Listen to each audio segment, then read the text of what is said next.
আমাদের ব্যাংকে টাকা আছে, গোলায় ধান আছে, চাউল আছে, আছে কি না? কম থাকুক বেশি থাকুক আছে তো। কিন্তু পৃথিবীতে এমন বহু প্রাণী আছে যাদের কোনো সঞ্চয় নাই। এ ধরনের অসংখ্য প্রাণীকে আমি আল্লাহ রব্বুল আলামিন তাদের খেতে দেই।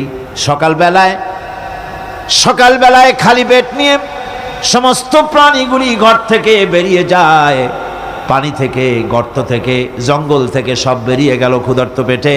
আবার বিকালবেলা পর্যন্ত সারাদিন তাদের আহার জোগাড় করে তাদের পেট ভরাইয়া সবগুলিকে আপন আপন গৃহের মধ্যে আমি আল্লাহ ফিরায় দেই।